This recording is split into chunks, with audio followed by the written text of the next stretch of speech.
परमपिता श्री हरि अपने भक्तों के साथ तरह तरह की लीलाएं करते हैं। जो उनसे जिस प्रकार से प्रेम करता है, प्रभु भी उसको उसी प्रकार से प्रेम करते हैं। बात कबीरदास जी, सूरदास जी, नानक देव जी, नामदेव जी, ज्ञानदेव जी, न जाने ऐसे कितने सारे भक्त हैं जो इस कलयुग में ही भगवान से बात करते आए हैं, उनके साथ उनकी लीलाओं में सम्मिलित होते आए हैं। भला प्रेम करने वाले प्रभु बड़ा और छोटा कहाँ मानते हैं। उनके लिए तो सारे भक्त, सारे संत उनके हृदय हैं, उनकी आत्मा हैं। जो अनन्य प्रेमी भक्त नित्य निरंतर श्री हरि को स्मरण करता है, श्री हरि भी सदा उसके साथ रहते हैं।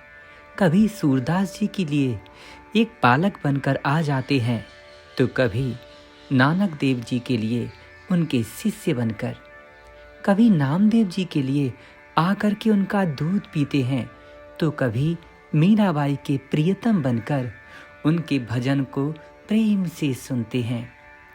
कलयुग में भी ऐसी गाथाओं की भरमार है। जहां अभी की बात है, जब गीता प्रेस के एक बहुत अच्छे संत स्वामी राम सुखदास जी महाराज एक बार अपने सत्संग के लिए भगवान को स्मरण करके घर से निकले। प्रत्येक भक्त जब भी कहीं जाता है या कहीं से आता है, वह सबसे पहले श्री हरि को स्मरण करता है। राम सुखदास जी महाराज भगवान के दर्शन करके यात्रा प्रारंभ कर दिए। दोपहर हो गई, क्योंकि सत्संग का समय शाम का था। उन्होंने सोचा क्यों न रास्ते में एक बार भगवान के दर्शन और कर लूं। अब गाड़ी निकट ही श्री हरि के मंदिर की तरफ मोड़ दी गई। मंदिर से थोड़ी दूर पर उन्होंने अपनी गाड़ी रुकवा दी और भगवान के लिए पैदल ही निकल गए। लेकिन पास जाके पता चला तो मंदिर तो बंद था और उसे खुलने में समय लगता। लेकिन महाराज जी ने सोचा, कोई बात नहीं, मैंने मंदिर के शिखर के और प्रभु की ध्वजा के दर्शन तो कर ही लिए हैं। भगवान इससे ही प्रसन्न हो जाएंगे, और अगर सत्संग के लिए मैं लेट हो गया तो और मुसीबत है। दूर से ही भगवान को दंडवत करके वो जाना चाहते थे, लेकिन प्रभु की प्रेरणा के कारण मंदिर के अंदर चले गए। भगवान के पट बंद थे। बाहर से ही बिना दर्शन किए दंडवत करके मानसिक पूजा करके वे वापस लौटे। लेकिन जैसे ही कार के पास पहुंचे तो देखा चाबी तो भूल ही गए। उनकी चाबी उनके पास नहीं थी। लगता है मंदिर में कहीं गिर गई या किसी ने चुरा तो नहीं ली। इस आशंका में वे दोबारा मंदिर में पहुंचे। वहां चाबी ढूंढने लगे। काफी समय हो गया, इधर देर हो रही थी।